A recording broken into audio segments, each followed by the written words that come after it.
stronghold. In the name of Jesus, we're pulling down strongholds. In the name of the Lord,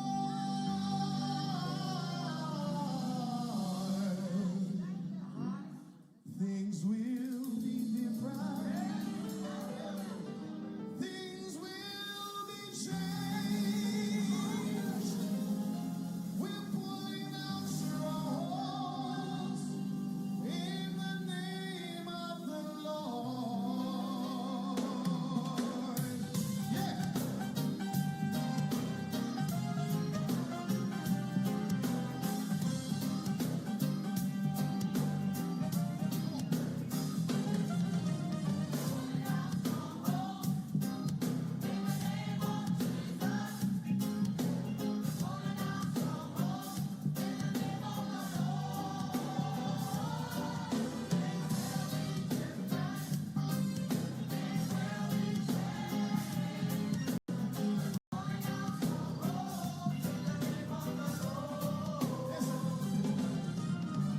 Every high thing, it's coming down. Every high thing, it's coming down. I know it in the spirit. I know it in the spirit now. It's coming down. It's coming down. Coming down. It's coming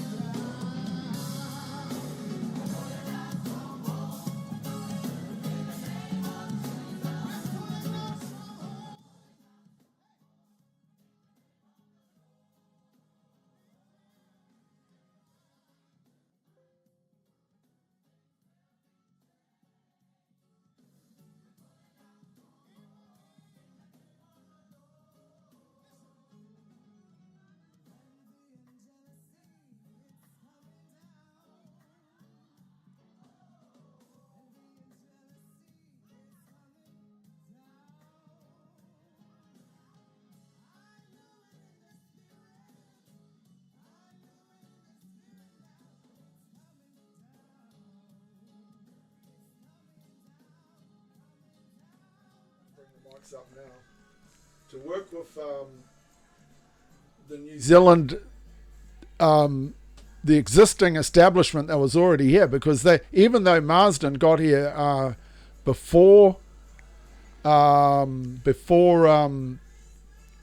Methodists did, they were, Marsden was about 1814, and let's see, the first Methodist minister was 1818. But they were the ones that actually established first, so they established way ahead of that's not the one I'm after. They established way ahead of the Anglican by 4 years. Hold on, what am I saying? The Anglican established first with Marsden, but they never established. He was just like an evangelist. Came here, preached to some messages, set up the relationships. Then the Methodists came as missionaries to live in the villages and to preach the gospel. Right. So they ran literally 20 years before the Anglican came and did the same. So I think what was happening in the world is that the Methodists would literally break the ground. They would literally break the ground, and then all the other religions would come later. So so the Methodists are in there taking all the near death experiences, and death experiences, and establishing that whole beachhead of communication. Right. And then the Anglican come once that's all kind of, okay, yes, time for us to bring the mothership along, everything's looking good and rosy down there now. Nobody dying anymore. No more wars, well, it wasn't quite that good. And then Bishop Selwyn comes along in 1841, and whereas the Methodists established in Cairo first, and that's it there. That's I haven't got it on here. It's not. It's on the other table. But yeah, Kaio, and I've been doing a few podcasts about mentioning a bit of this stuff because Emma's from the original village kind of thing. Your wife. So to say, yeah. Yeah. And so they established in there, and the monument is just from, you can see it as you're driving through the town in Kaio, going towards Whangaroa Harbour. The monument There's to... a monument of it's of normally I have it on my, it's actually out there. I was showing somebody. There's a big stone monument that the Maori Methodists built in 1923 to celebrate 100 years of Methodism. And it's a marvellous monument. We've prayed over it. It's a marvellous monument. It really is. We've prayed over it. And man, I was telling Rob the other day when we prayed over that, man, the last time we prayed over it, wow, it was amazing. So, and I just believe it represents this. These stones are this big. They came out from the front of the harbour, out of the ocean beaches. And the rocks are this big, and it's literally must have 1,000 rocks on it. Yeah, it's built up about 12 feet high, and it's like this lovely kind of teepee sort of design. Right. And it has those famous words of Wesley on them. It sounds like an Ebenezer. Yes. You remember the word Ebenezer? That is the word I heard about it. It's not a familiar word to me, but I did hear that word. I mean, a pile of stones if you're in Tibet, but Yeah, it's exactly that. And there's the inscriptions on it, and the little brass plaques on it. And one of them is the words of Wesley, the famous message he preached on his first church building site, which is the words of Balaam, actually, which is, come on, Marshall. No, come on, tell me. What God has wrought. Right. Beautiful words, actually. What God has wrought. Yeah. And that's, to me, that's a picture of really what God wants in New Zealand. His work in New Zealand, these stones fixed together, all the same sort of size, nobody better than anybody else. Yeah. But all of the same pile and the same ilk, doing the same work. Ah, lovely. It's a very prophetic message there, Yeah. and it is the foundation stone. And interestingly enough, these missionaries went through 7 years of hell. 7 years, interesting journey. 7 years from 1823 to 1830. 7 years of what? Hell. Oh, right, okay. 7 years of hell, bringing the gospel, Yes. bringing the gospel to the Maori. You mean it wasn't immediately received? Yeah, no, that's a true story. It was not immediately received at all. It was hard going. Yeah. It was really tough work. Mm. And that book I've shown you, that on the Methodist, first 100 years of Methodism, that's got there quite a bit about it. Yeah. And he literally got so sick he packed up and went home for a while, took a break. But they pioneered a real true beachfront. They pioneered something in the spirit. And after he left they need to get him out. They just and one thing about the Methodists is, boy, they support one another and they really backed one another, eh? Yeah. They got him out, and then after that point, something broke over New Zealand. Just something broke. And the power of the message went through New Zealand faster than what the missionaries could take it. And so by 1840, New Zealand was full with Christians, Maori Christians. And that's what the bishop from Australia saw. Right. He was just blown out. He was amazed. Of course, he didn't use the word blown out or amazed. No, much too aristocracy to do that. Yeah, exactly. Exactly. But, I mean, it is interesting. I mean, these guys were, So he sent a gentleman to coordinate it, Mr. Selwyn. Exactly, that's right. And, Bishop Selwyn. That's the promise there. That's the promise, yeah. And he worked really well with the Methodists. He was actually, he was a real gentleman. He was a great man. And, He was good.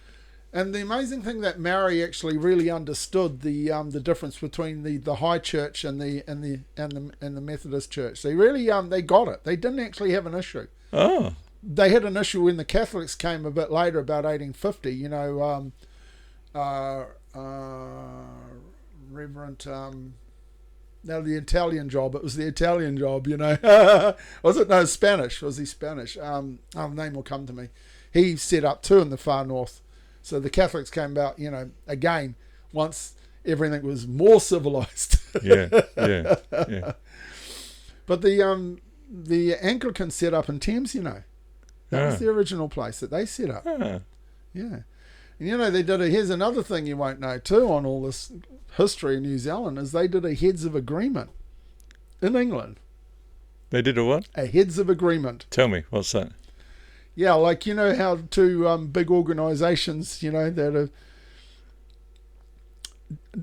are jostling on the same turf. Yeah. They'll do a deal at a head office level. Oh, I see. And that'll filter down to how the minions have to deal with it, you know, in a day by day. And so Anglican Church and the Methodist Church did a Heads of Agreement type deal in England, about how they will actually work in New Zealand. Oh, right. Yeah, and you never believe how that happened. In the early days, the waterways was the only way to get through New Zealand. Bombay Hills was all, there was no pathway through. It's all bush. It was all bush. All bush. There was one track coming through. And by bush, we don't mean bush, we mean forest, No, really, we don't mean by Bush George. They don't mean bushes. Boy George or Bush. No, we mean real bush, real stuff. And then all of Waikato was just mostly swampland. Yes. Not all, but from Bombay down to Hamilton, yeah, a lot of it was swamp. So, you know, what we call wetlands now. You know, that stuff where Hamilton's built all their suburbs on, all the wetlands, you know. Yes. That they said that we're an environmentalist nation, you know. Yeah. How we keep building on wetlands. Yes. That's because that's the only place they got to build is wetlands. I bet that's good for arthritis. Is that right? So they would use the waterways that come through the oceans through Waka, and so the second place they built, well, the third place really, they went Kaio to Hokianga on the west coast, and then from Hokianga the Methodists went down to Kawhia. That was their third spot. So they came down to Kawhia because Kawhia was a thriving Maori community. It was, and the gospel had already started there before they even come. They're having prayer meetings there. Oh. And which was happening all through the North Island. Whereas the Anglicans, they decided to take Thames. So we got the East Coast and the West Coast. So the Heads of Agreement, the deal in England was Waikato River would be the dividing line. Oh. Yeah. So you got the Anglicans building on the East Coast up to Waikato River, and you had the Protestants, not the Protestants, the Methodist Wesleyans building on the West Coast. It just sounds to me like we got the scum deal, eh? Typical Church of England, eh? Got the best part. They knew which coast to go for. Yeah. They've been doing this for centuries, taking over nations. Yes, we're experts at it. Ultimately, where the storms come in is not a good coast for harbours, for ship harbours. No. You've got to get the coast where the storms don't come in for a good ship harbour. So the East Coast is far more beneficial. I see. Okay, right. Absolutely. Right. That's how all the trade works through the shipping. And harbours are everything. And what good harbours have you got on the West Coast? They're just shipwrecks out there. Every time they try to come in on the West Coast, it was a shipwreck. Sounds like it was an Admiralty decision in that case. Well, you know, that does cover the conspiracy, and that does come back to where we're going on this one. This does cover the conspiracy of, you know, that New Zealand is actually still running under Admiralty law because it was established as a mariner, mariner country, you know. Yes. Yeah. Who was that?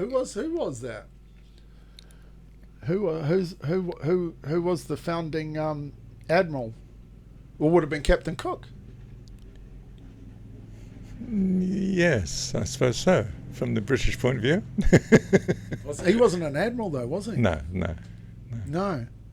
He was really No, it's Captain Cook. he was a discoverer, Yeah. Captain Cook. Yeah.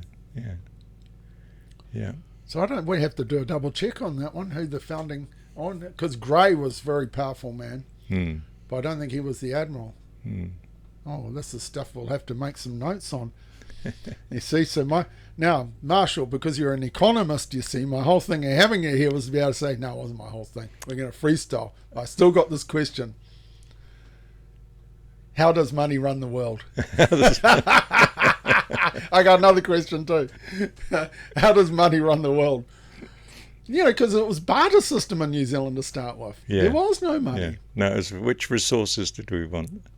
Oh, yeah, What's the resource there? It's like taking Canada. I mean, nobody wanted Canada. The Spanish didn't want it. The French didn't want it. Nobody wanted Canada. No, because all from their point of view, all was up there was just hunting and furs and so on. But of course, the British wanted the timber, didn't they? For the navy, they'd run out. Oh, they'd taken all their trees already. Yes, they'd used all their own trees, so they needed to pinch everybody else's. I mean, you can't imagine how much timber you need for a wooden battleship. I mean, the number of trees is just astronomical. And they were pumping out something like 4 times more than any other country. Or we went for that before the First World War. If you built a battleship, we built 2 was the rule, you know. Right. But I expect they had a similar rule back in the 100 years before, you know. Yes. Well, it was the discovery, wasn't it? The Industrial Revolution and some techniques that they discovered. Yeah. I think one of them was moulding iron, wasn't it? Forging iron. Oh, right. Okay. I think, but there was a technique they discovered in boat building as well, where they made them faster, and they built them faster, and then they were faster on the water as well. Oh, right. Yeah. Yeah. So there was the Industrial Revolution, from what I can understand, was certainly a proponent for them winning the battles on the sea, because they just had more ships. Yeah, but you're saying they're running out of wood, so yeah. I mean, originally we came here for the whaling. The whaling was the first. I mean, and that was the first contact with the Maori, wasn't it? That we'll give you guns, you give us food and provisions, because that's what we need. We don't care what you do with the guns. That's right. No, they wanted them to do with the guns what they wanted them to do, and that was kill people. Yeah. Yeah, they were quite happy for them to actually exterminate themselves. Yeah, that's right. Yeah, that's right. Yeah, well, that's true. I mean, that might. That sounds like a hidden agenda to me, but it wasn't too well hidden, I suppose. Tell me what empire didn't have agendas. Yes, that's right. How else do you build an empire? Exactly. I mean, you have the public policy, and you have the king's policy, the internal conversation. We run it this way, and we give you democracy. You're happy with democracy, therefore we run it the way we want. That's good. Exactly. Yeah, we give you a choice of 2 leaders that you can have to run your country. That's right. Leader A or Leader B. Note the different qualities they have in them. They come from the same family. Yeah. They go to the same boys' club. Oh, they went to the same school. That's the main thing. Yeah, but they are quite different, because one of them excelled in hockey and the other one excelled as a swimmer. That's true. Yes. So they're actually totally different. You know, I mean, it's hockey and swimming. Those are 2 totally different things, you know. And if you look at it, I think you'll find one was a slightly higher class than the other, and that's what counted. Yeah, I mean, they had to come, during the Age of Enlightenment and all of that, they had to come to terms with the power of the people. Yes. Oh, of course. You know, so because it's too expensive to try and do it by force. That's right. I mean, how could Rome have controlled its empire on so few soldiers? Right. I mean, it's extremely difficult. Right. So you need to somehow have, and of course, Constantine realised this. He said, I want one religion, I want one empire, and I want one emperor, me. Yeah. And so, he opted for Christianity, but he sort of covered himself by calling himself Solar Invictus as well. So he was, in effect, the sun god. So he called himself Solar Invictus. Yeah, one side of the coin had Solar Invictus, the other side had the cross he saw in the sky that gave him the Battle of Malvern Bridge. Which was the formation of his intent for the Christian. That's right. So, of course, Solar Invictus then become our Sunday, everybody goes along and goes, yeah, we worship on Sunday. And the Adventists go, no, that's Sol Invictus, you shouldn't worship on Sunday. That's right. They happen to be right, but we can't change now. That's just conspiracy. What are you saying? It's just a conspiracy. Yes. Dismiss it. I mean, Constantine was God. He was God before he became a Christian emperor.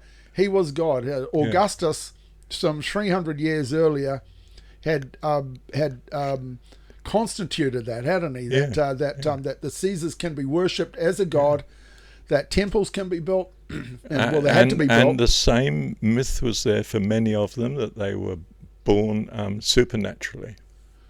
Well, there was a funnier thing about that, 200 years before that, and I'm wondering if they were just trying to always keep up with the Eastern dynasty. I mean, because 200 years before that, you had the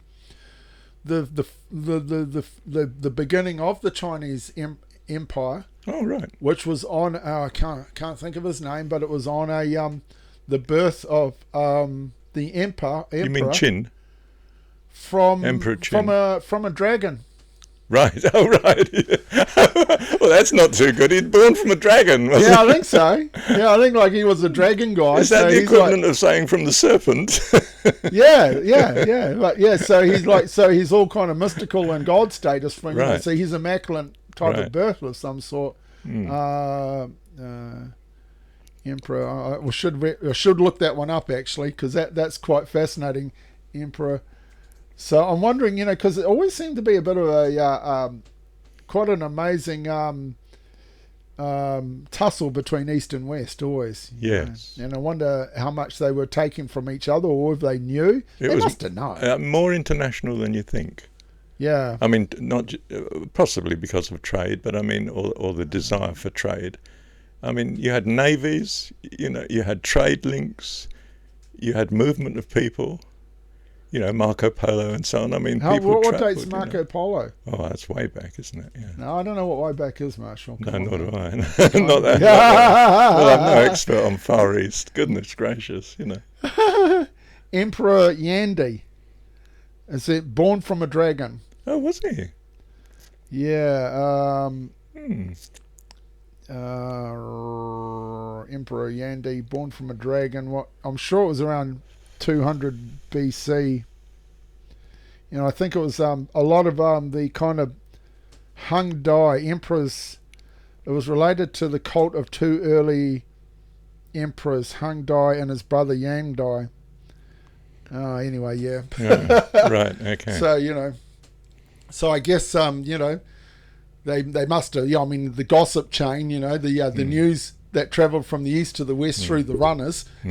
Bringing the latest news, and then the was it 200 BC, or we haven't even got we haven't even got Julius Caesar hasn't come in, but one of those early Roman it wasn't even an emperor then, but they're reading their daily news. Oh my gosh, he's born from a dragon. We have to do better than that. The world's changing now. Anyway. Yeah. So, how did Rome become Rome? I mean, how did they do that? I mean, how did Julius Caesar, become the foundation to such a remarkable empire that some would argue still even operate today? He didn't believe in committees, did he? I mean, he seized the Senate, controlled it, and made himself emperor. So he was the first dictator. Yeah. Or not. Well, for the Roman point of view, he was a that's dictator. right. Yeah, it was the end of the Republic, really. Yeah, that's right. Suddenly you've got Caesar. So that Republic was built on the Greek democratic model, was it? No, it was the destruction of it, really. I mean, you had the Senate, which, if anything, I mean, it was democratic for the upper class. I mean, you still had slave classes as well, didn't you, for goodness sake? But I mean, there was, in other words, it was... Because the upper class had voting rights. There was a plurality in the upper class that had some clout, that's the point.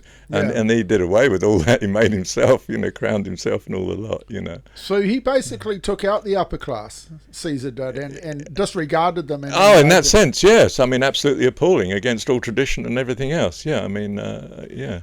Wow, that's quite Yeah. amazing. Yeah. So, I mean, that's it's funny that we've come right through all. And of course, historically, he's not acclaimed as the great leader. I mean, it's Augustus. The very word Augustus. Augustus means august to us now, doesn't Oh, it? yes. Even our month is named after him. Yeah. What does Augustus mean again? It's the great sovereign one or something. Yeah. And Augustus. And I think his name was Octavius before that. That's So he where we get started October from, don't That's we? right. We get So- October and August from his names. Well, exactly. He started off as Octavius, Yeah. and I put him down as being. I put Octavius and Augustus as being two horns on Daniel's 10 horns. Ah. Yeah, so that's how I calculate out my 10 Caesars. Oh, right. When there's actually only 9 that go from Julius Caesar to Nero. There's Yeah. only 9, and then Vespasian, of course, he rises up. But I calculate it out to be actual. Emperors, empires to say, Right. what do you call it? A throne consists of more just than the man. It's the whole economy around that man. So Octavius, of course, was during the time where he didn't really have rule over Rome, did it? It was all more civil war, wasn't it? Octavius and Marcus Antony. Yeah, it's legion against legion. But Octavius was still the designated ruler at that time. Even though he didn't actually have rule, he was a designated ruler. Because just because he didn't actually have the victories doesn't mean he wasn't one of the horns. Yeah.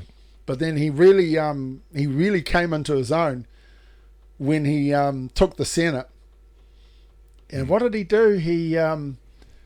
He brought a law in to say that he had he literally, I think it was like a wartime. He had like a wartime pass, or he had like a pass. Sounds like the president declaring war. I think it was exactly the same. I've got executive power to do this, and I'm going to. Yeah. So literally, he brought that in, I believe, into the Senate, having executive power. There's nothing new under the sun. Nothing new under the sun. I mean, this is like. No. So Augustus literally reigned, like 40, 50 years, 60 years between Octavius and Augustus. He was a phenomenal ruler. And they called him, I think, the father of fathers, and a lot of really elite titles. And I think that became, like you said, the real foundation of the Julius Caesar Empire. In the whole Roman Empire really is in Augustus. And it seems to me like Constantine coming 300 years later, he's running the same parade. Yeah. See, now he has a problem. He's got a real problem because he's got his mama. He's got mama issues. So his mama, because he gets banned because he's the son of a prostitute. So Constantine II, his dad Constantine I, was this great general that had an affair with a bar girl. Has a son, names him after himself. Oh. But when he became emperor, now he's in the elite. He's a god, and in the elite rules of the elite, you don't have a barmaid wife. No. They were lower class, so he had to put her away and marry a woman of his same status. Right. So then for maybe 20 years, Constantine and Helena are hanging out in some remote... so is this the Constantine that becomes Christian? Constantine the Great. Oh, right. This is the guy. Okay, yeah. So he's the guy now. He's hanging out with his mama, Helena, for 20 years, and it's basically him and mama.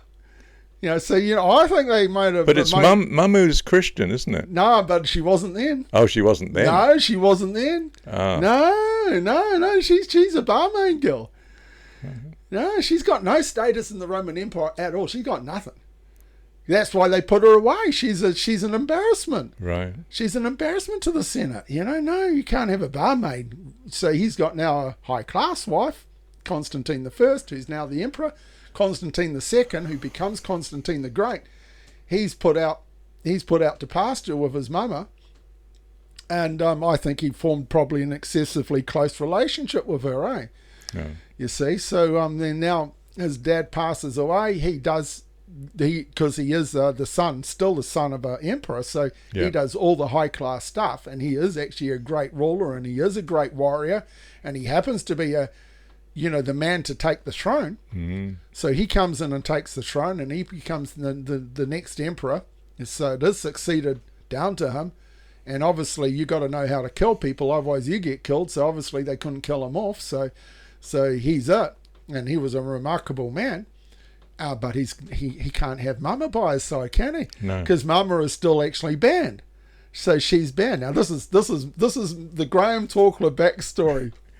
You won't hear it from any other place. So does he send her off to the Holy Land, naming all these areas? Oh, and hold on, we ain't got to that. Oh, point we haven't yet. got there yet. No. Summer, no, we ain't. That's right. She does go there. She's still not Christian at that point, though. Exactly. Right. So suddenly,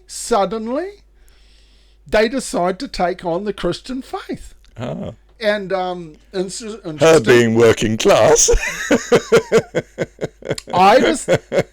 I personally think the backstory is this. Personally, I mean, what do I know? I wasn't there 1,700 years ago, but what I see, it's like, Mama, I want you by my side, Son, I want to be by your side, but I can't be there. Oh, Mama, I can't do this big job without you, Everybody's looking at me. I have to, be really tough.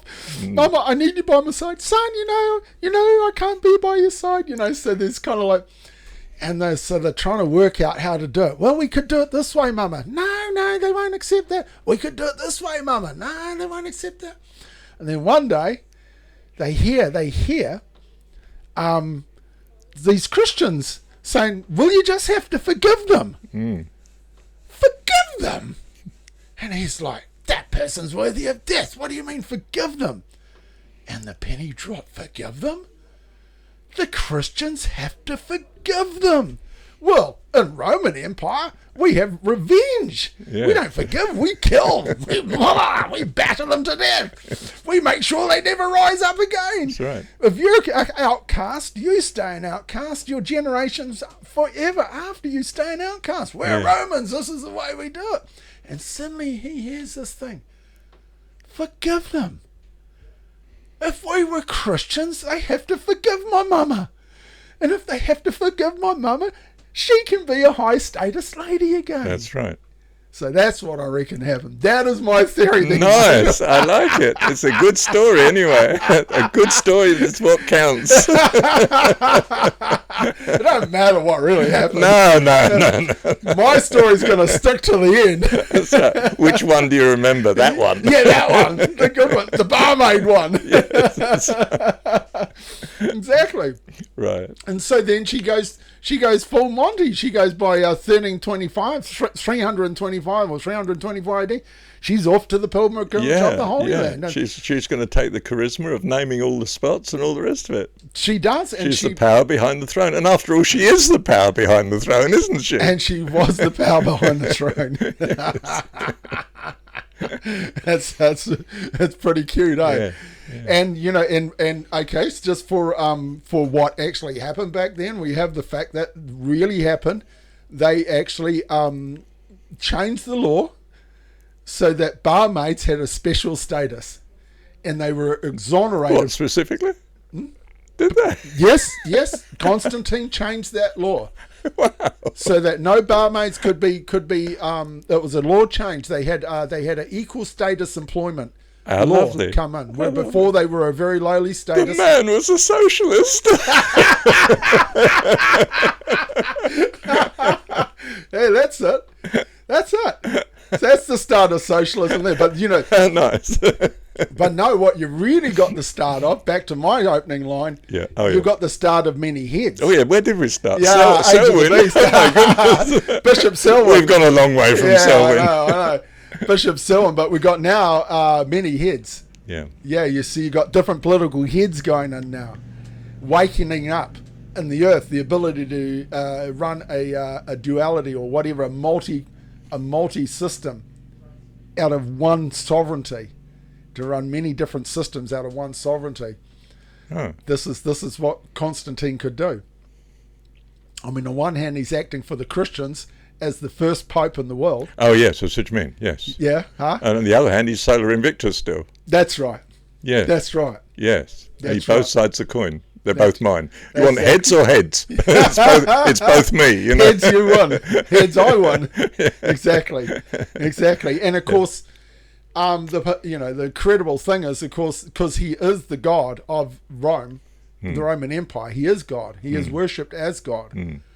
And this is why, people are trying to wait for something greater than that to come along. This is where they really mess it up. This is the abomination. The abomination is the fact that you've got a secular emperor running the house of God. Yeah, of course. In the temple of God, being worshipped as God. Yes, in a sense, what could be worse? Yeah. Yeah, they're waiting for something worse than that. Yeah, yeah. That was it. Yeah. And Solar Invictus, Sunday worship, all the everything's there to prove it. I mean, it's all there. They never actually, as God to Rome. Now every one of his every one of his people, now they had to become Christian. When he said, I'm a Christian, everyone had to become Christian. So my argument to that, and to the Constantine edict, and I can go through and show you why the Constantine edict is wrong, because but my argument to that is that if he would truly had a Christian salvation, he would have had to stand down from being emperor. Because of his influence over the people demanded that everyone then, without a willful decision, had to become Christian as well. Compulsory. It was compulsory. Therefore, it's unchristian. Yeah, of course. Yeah. So he had to then put himself to the judgment seat of God, remove himself from office, say, I'm doing your will from now on, God, whatever that may be. Well, there's no way he's going to do that. Lose control? The whole thing was about control. No, that's why I'm doing it. I mean, be reasonable. This is how the governments work. We control them. Yeah. So that's right, exactly. So why would he do that? Yeah. He would have lost his play.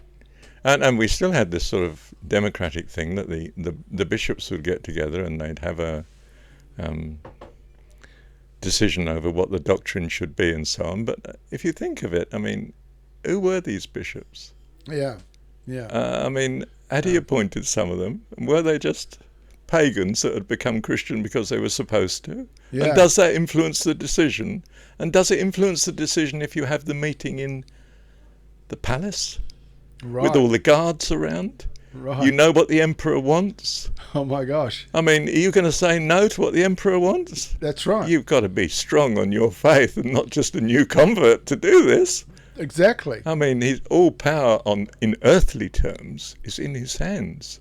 And I think it was Bishop Nicholas that came along in 325 AD, literally paving the way to the whole St. Nicholas enigma mystery.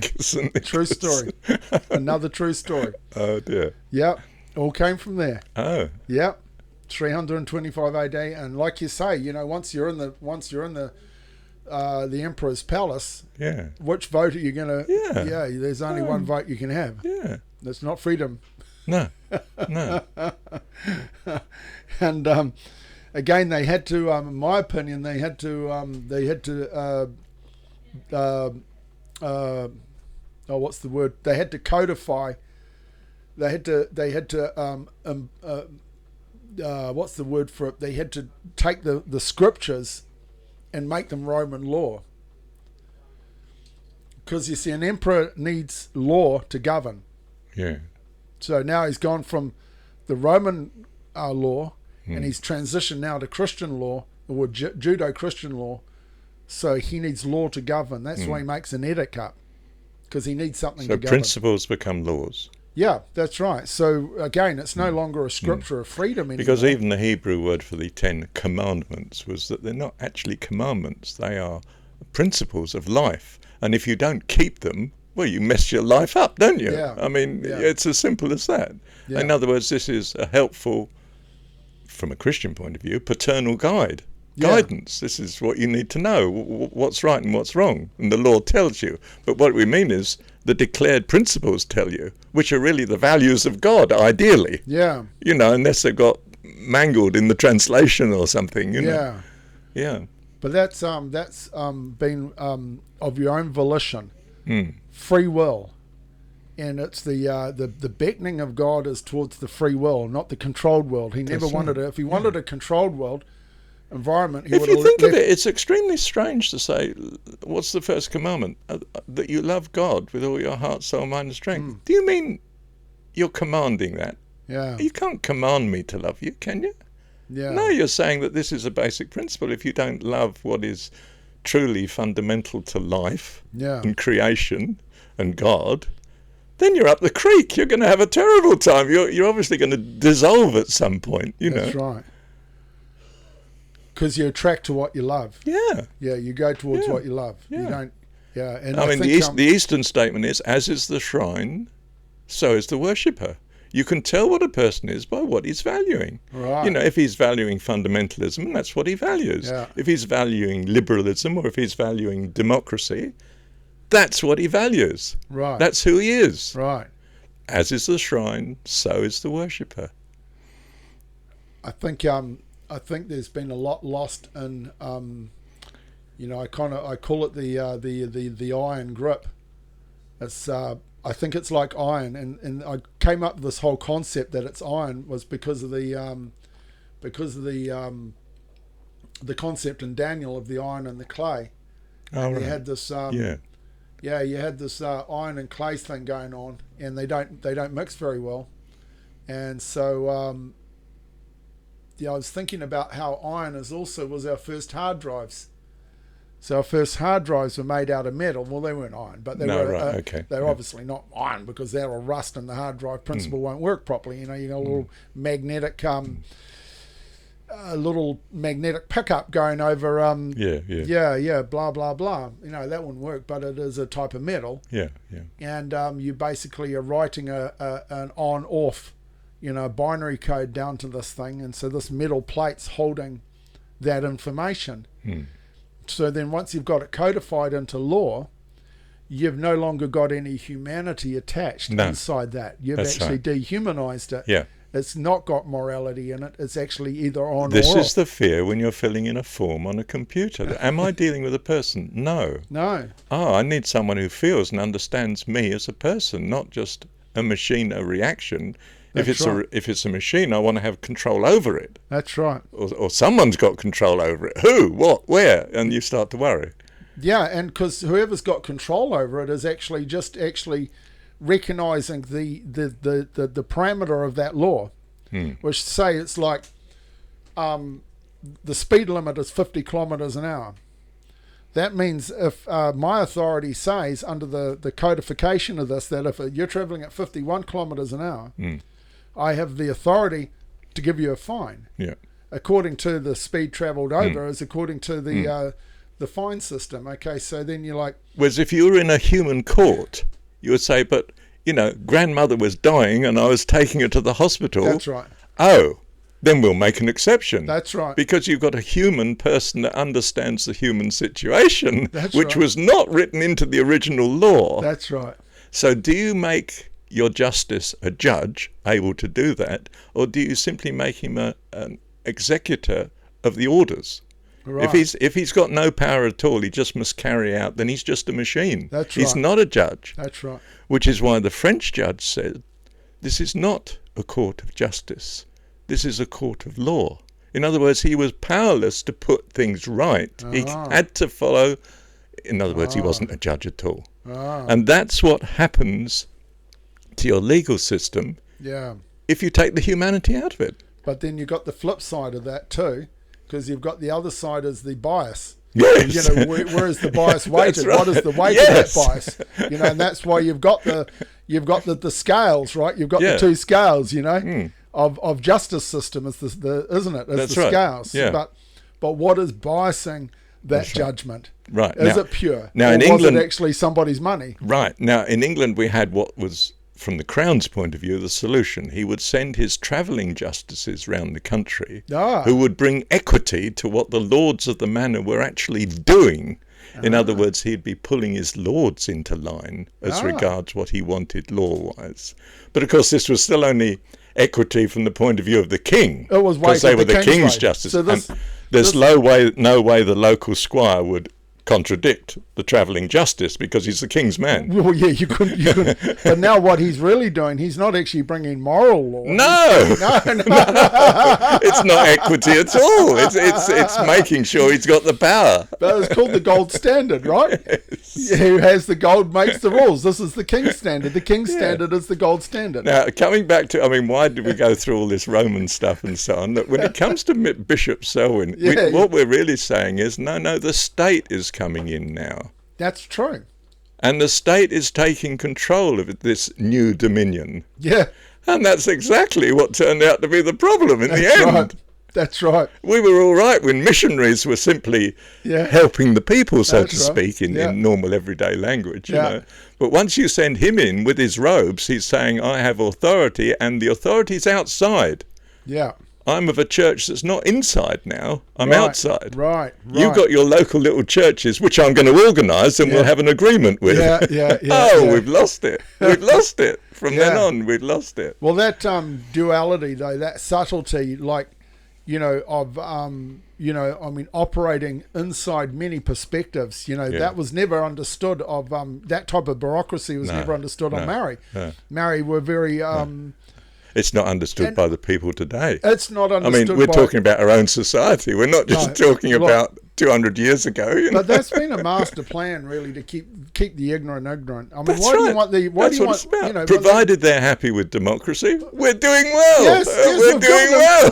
We've given them the right of choice. You can have A or B, and it's much cheaper because they feel we're on their side. Oh well, it's not only cheaper; it's profitable. Well, that's true. Your citizens are actually a commodity. If you go kill them, you can't. Have we made profit a good word yet? Is that emotively acceptable? I'm not sure. Be cautious of saying profitable, okay? You say that it might come under the whole new standards of speech. Yeah. Well, it certainly couldn't it? Yes, that's a good idea.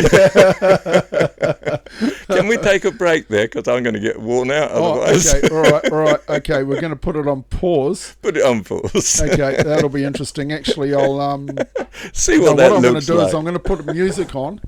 I'm not going to pause it. I'm going to just put some music on and turn our mics off.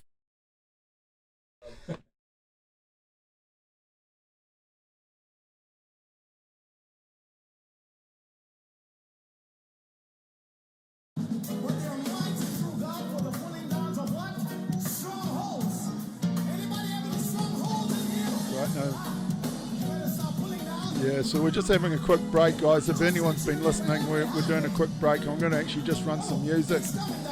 My guest has left the house, and I'm going to run some music, and we'll see what happens, and we'll be back shortly. Okay, if you've been listening, thanks for listening, and we'll come into part 2 pretty soon. Thank you.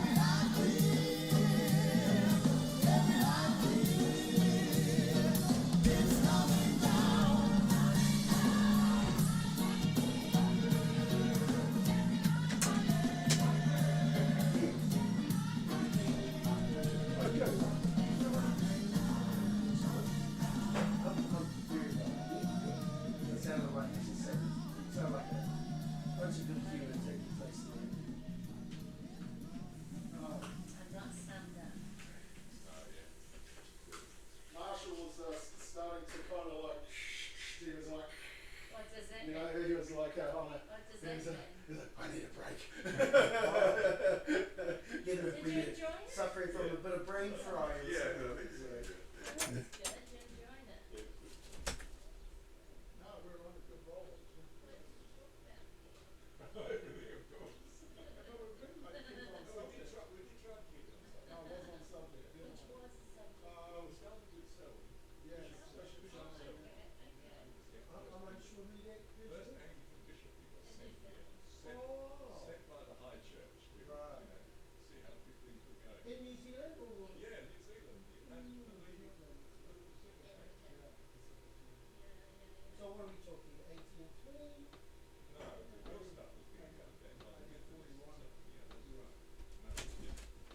The Anglican.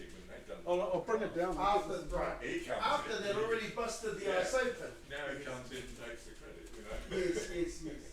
Pretty much. But the drift was we took it in the end. Well, I was There he is there. Not that it makes any difference. Original watercolour. Now I'm gonna. Once you send something like this as a symbol of external religion, you know, of the mother country. Yes, of course. I mean, you can see how the problems are going to be generated. 100%. Because I mean, what does he stand for in all this lot? And an Absolutely. outside authority, he's saying, Yes. where's the missionaries weren't? No. They were just No. talking to the spirit. Well, I mean, yeah, for a lot of them, they, in many ways, assimilated so much of their look, behaviour, clothing, even. Well, they were doing the work, they were taking charges, they were sorting houses, they were just. So really, this was the end. This was bad news. I mean, in his way, I spent his protected through the right thing. Don't make me wrong. From his cultural perspective, He was the second son of his goodness, the Lord. You know, I mean, he's high class. but from his cultural perspective, he was absolutely, probably had hand on heart, he had the right motive and everything. But none of that actually really mattered to a completely different culture. Yes, and that was the failing too often. No, but on court, he was actually did a remarkably good job down here. He worked really well for Nicholas. The Anglican were really good with Nicholas on the first stage, probably for about 20 years. Look, I think Christendom across Aotearoa was a phenomenal success story. Like we over 50% of Iwi Māori, that's phenomenal. I mean, you can see that. It's really hard. I mean, like, name another country in the world where the indigenous peoples embrace the gospel. Nominal churchgoers, were they? We're talking cannibals. Exactly. Yes. Abraham, and it's so powerful. That's why the bishop came down. The Australian bishop came over, saw how powerful it was, and thought the Medley Commission Make the money out of this? No, I'm joking. pretty much.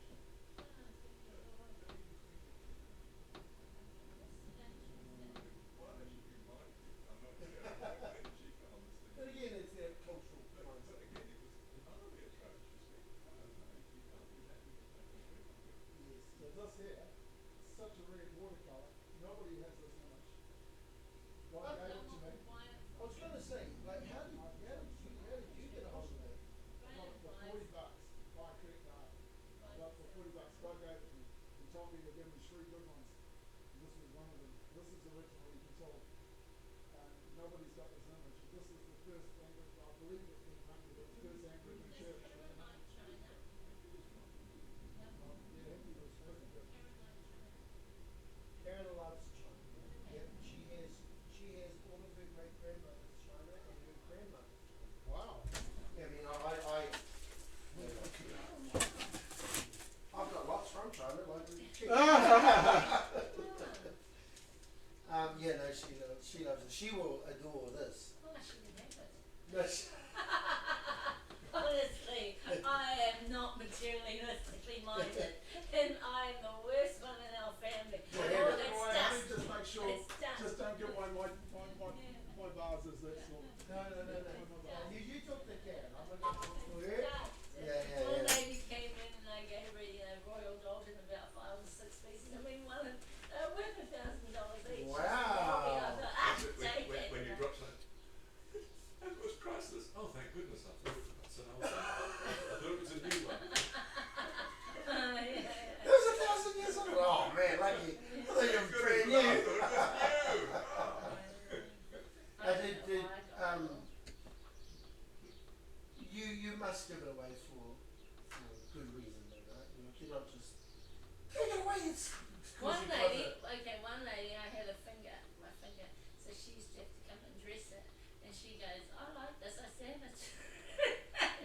things to be streamlined, you know, and which means about once every 4 years I get a complete clean out of everything, and so I then give it to my kid, you know. So I'm born into this.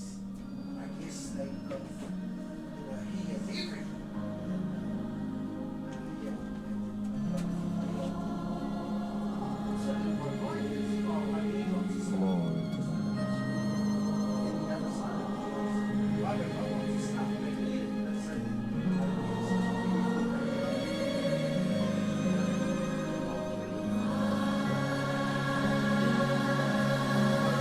For you are glorious.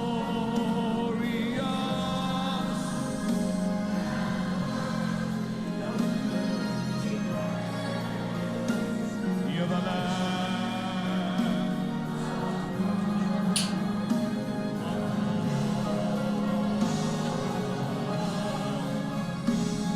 and on to you we lift our voice in praise to the Lamb. For your glory, Okay, we're going to finish this one here. Sorry if you're waiting. I'm going to start another phase up. I'll jump back in later, and hopefully me and Marshall can finish up where we started. If you're listening, sorry about the abrupt ending. And this is a picture of Bishop Selwyn. Praise God. Okay, so I'm going to finish up on this one, and we'll kick back off later. Thanks.